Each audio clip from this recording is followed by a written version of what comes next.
Today I'm here to share with you what I've learned about irrigating plants within my garden. So with some guidance and practice, I discovered it was a manageable task.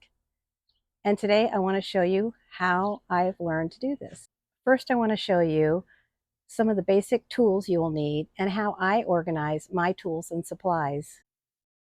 Before you get started with adding your drip system, you'll need to have your main valve lines put in. And when I first moved into this home, this system was underground and it was always full of water and leaking. So I paid someone to come in and move it above ground and replace the valves so they were all new and working. Then I had the new supply line added throughout the garden. And I want to show you, this is the supply line. When you run it through your garden beds, try to think of a space where you may not be shoveling into it and cutting through it. This line I ran in front of the shrubs because they're very pokey, and getting to the line, if it was along the house, would not be easy or accessible for me. So I ran it in front of those shrubs. Then I moved it back, as you can see, by the house. So it runs along the house.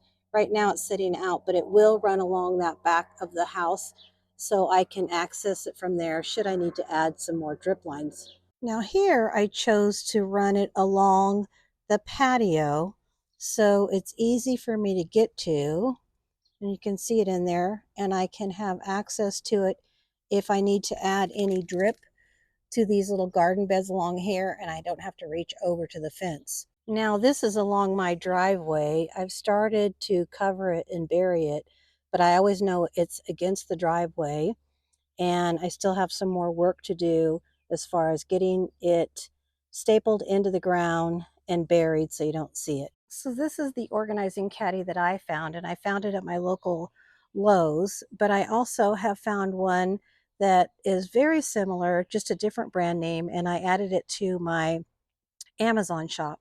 So one thing that I like about it is you can pull up the handle, and even though the latches aren't on, I can lift it up and it's not going to open up and everything fall out. Then you have a top area here where I keep my different connecting devices. I have several types of emitters which either emit 2 to 4 gallon per hour. When you plan on using the 2 to 4 gallon emitters, you can either plug them in to this, which will then plug into your supply line, or you can punch a hole in your supply line and push these right into the supply line. It all depends on where the water or the plant is that you need to irrigate. What I typically use is I always need a lot of goof plugs, which there are two styles. This one has a thicker end on one side. Some are just have the piece you can punch in and it's flat on this side. And they usually come on this little strip where you twist them off. Then I also use these basic connectors, which have an open end on each side and it's smooth. If it has a little barb or sharp end on one side and you punch it, it can punch through the other end of the line and puncture it. So if I ran out of these, I will snip this tip so it's not sharp and doesn't puncture the other side. So these are some of the main things I keep in here, as well as my little on and off switch that I add to all my 1/4 inch line. So when this arrow, can you see it there, is facing towards a line either way, their water will run freely through it. If you turn it to the side, it's a shutoff valve, so the water won't water that area anymore. So even though I have a few other things in this tray, those are my basics: the plugs, the connectors, and the on and off switch. Then if I close the top on this and I push it back, you have another compartment. Now this had boxes of these yellow boxes lined up all the way through here. I think there were 6. I've taken them all out but one. And usually in this box, I have only my landscape staples that are 3 inches long. Right now I got a couple other pieces in there because I need to order some. So you need something to punch the hole in your main supply line. I have 2 options here, which this is the one I tend to use mostly. I also purchased this one that you can push against the back line and press down, but this is the one I use the most. So this is another thing that you need. The next item you need is something to cut your line. Now, if you don't want to go out and purchase a tool like one of these that would cut your line, because you're just trying to see if you can figure this out and it's doable for you, you can always use your pruning tool to cut the line. I just don't want to use this a lot because I don't want to dull the blade. So that is an option. But if you're willing to go put out, like this one I think was $12, and this one I got from DripWorks, and I believe it was maybe $15, $16, but it has some other handy tools on it that I like that this one doesn't have, but they're both lightweight and easy to use. So those are options. And now for some tools that come in very handy, depending on your hand strength, that are very helpful. And I'm sure you could find a cup in the kitchen that you can just add water to and nuke it in the microwave for about a minute so you have some hot water handy. This little socket tool, it is a size enough to where if I wanted to push the connector into the line, this fits perfectly and it gives me some strength to push it in the line. So if you have one of these around the house, that's a great thing to have. If you make a mistake, you may need a thin, small screwdriver to pop out the mistake in the line, to put in either a goof plug or add another line connector, and possibly some little needle nose pliers after you've lifted it with the screwdriver. But if you want to purchase something like this, this also has a piece at the end that you can put these little connectors in and push them in. So it's a tool that has several uses and options. It has one on this end as well. And it also has an end where you can puncture the hole in the main supply line. There's this little device too, but I don't know what yet that's for. So it's a tool that has multiple uses, punch and cut, and also able to put your connecting devices in. So once you have your main supply line in and you want to add drip, if you choose to go this route with the emitters inside the tubing, you'll just need some of these basic tools to get you started. However, if you want to add some bubblers, you'll need another type of drip line tubing. So if you decide you want to run just a direct line to a plant, or 2 lines to a plant, depending on how big the plant is and the amount of water you need, you'll need this 1/4 inch poly line, which does not have any emitters inside of it. And then there's different options for you to choose from for bubblers.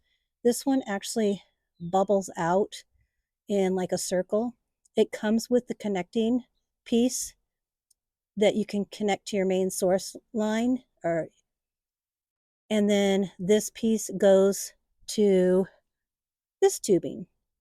There's also this one. It looks like a little mini sprinkler, and it is adjustable, so you can adjust the flow. This one is adjustable as well. So that's another option if you choose to go that way and put water just directly on one plant. And isolate your water. Now that you have the supplies that you need to create your own drip system, I've been recording a few videos over this past week of how I've installed a drip line with the emitter tubing that has emitters every 6 inches. And there are other options out there. I think there's one that's every 12 inches as well. And I've also took some recordings of how I've repaired a few lines and how they broke. So stay tuned and watch some of those recordings. And if you have any questions, Feel free to leave me a comment and I will reach out and support you the best I can. Thank you for watching. So I got a problem here. I need to figure out why that's bubbling so much water. Okay, so this is the line that was connected to this bubbler, and these break often. I'm finding that with the black tubing, the 1/4 inch tubing connected to these sprinklers, they do break apart easily and pop off, and I'm replacing these more often than the line with the emitters on the inside of the tubing. So these are working out a little bit better for me. I don't have hard water, so it doesn't become an issue. So what I'm going to do is I'm going to cut the tip off of this where there's a piece inside and have a clean start. Then I'm going to take this and soak it in my hot water that I nuked for about a minute in the microwave to help make the tubing more pliable to be able to get the plug in. So this is my plug. There's a thicker side and a smaller side, and the smaller side is the piece that goes inside the tubing. So that one's done. And maybe at a later time when I have more plants in here, if I need it, I will just snip this and add more of this line to it out in this garden bed. But that does it for that repair for now. In here, I want to make sure all of the emitters that are inside the tubing, such as this, are all dripping appropriately. I see one that is spraying out and it's not supposed to, so it must have a nick in it, so I'll have to repair that. Everything else back in this area looks okay. Okay, for this one, this is actually a first for me, so I probably nicked this digging around, so water is shooting out of that, and it's right next to the emitter that is inside the tubing. So my plan is to cut on each side of the emitter and then join the two pieces together. So I'm going to give it a cut. And fortunately, I have enough line to pull it together.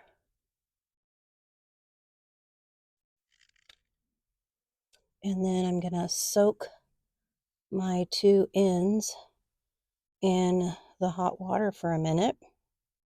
And this is what I'm going to use. It's like a little joining connector. So I'm going to push that on that side a little bit.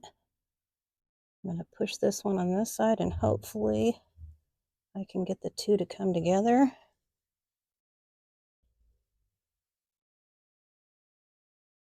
I could have probably left it in the water a little bit longer.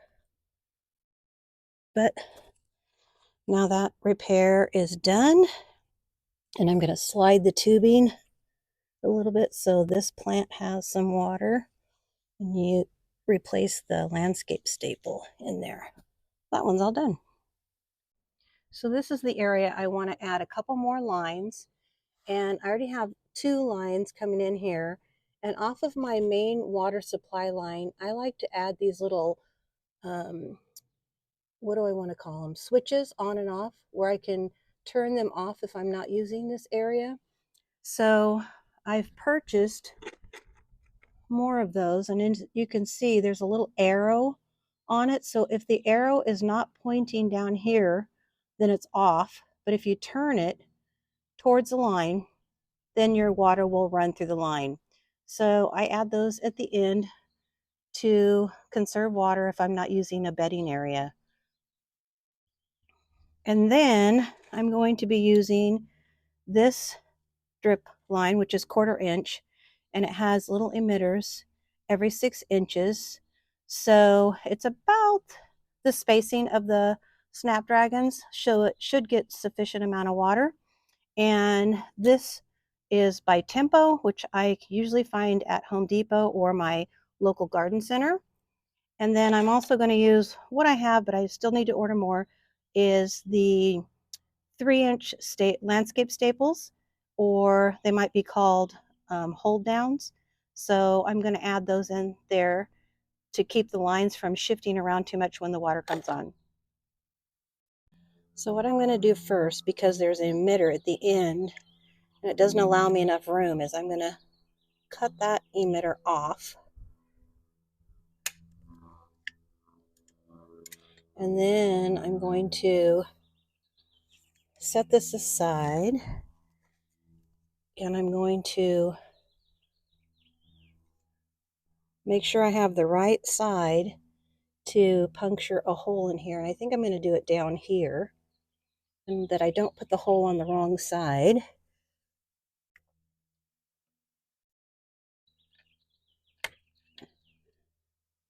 So there's my hole.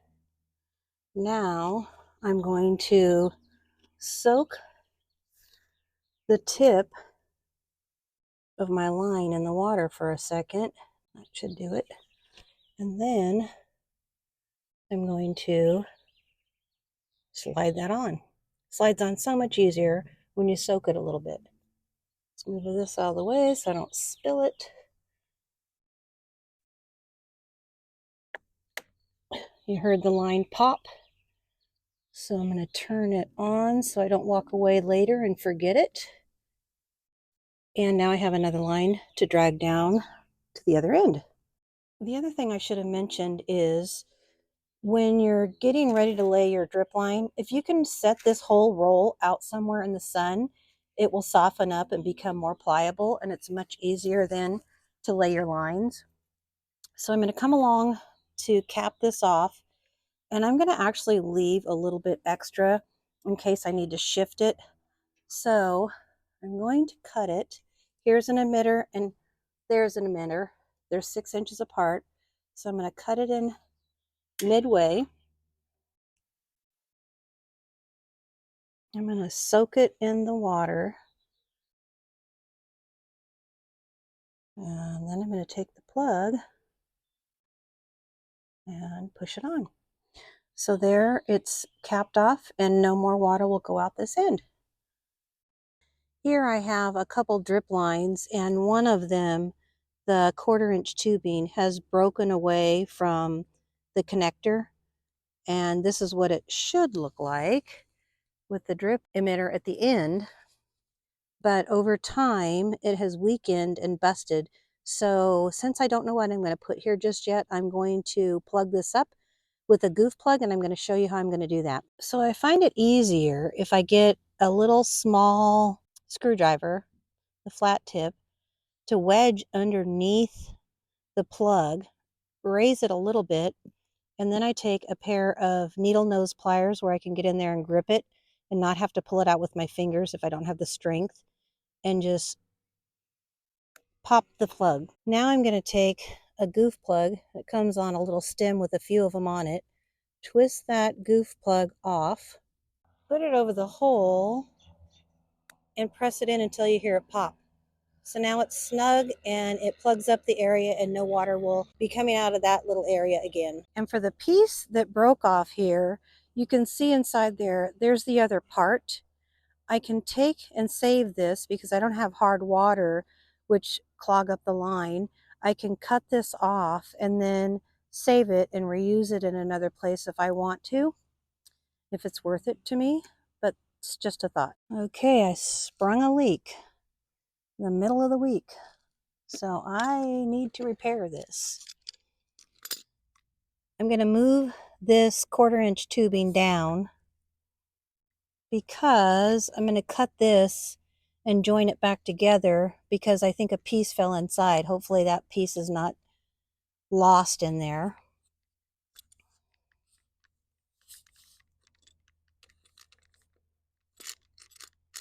I'm going to cut it as close as possible.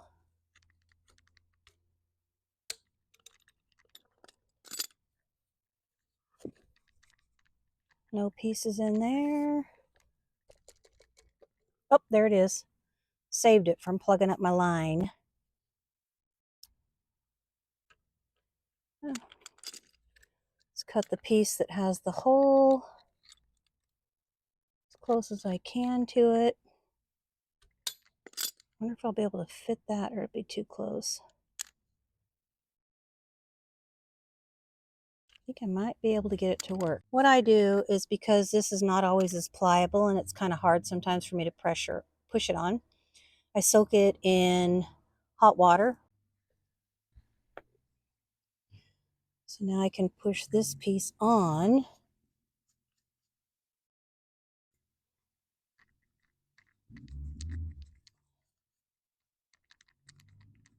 And then this tightens on and secures it. I'm going to do that on both sides. I'm going to soak this in the hot water. Normally I'd probably just put a plug in there, but since that piece fell in, I thought I better take it apart and not have that little piece zip through the line somewhere and cause problems. So now, pull this back, push it on, and then I'm going to twist. Okay, this wasn't turning for me, and I went and got a ratchet wrench to help turn it on. This is a different brand than I got last time. The other brand turns on much easier. But again, some tools that help you do it yourself.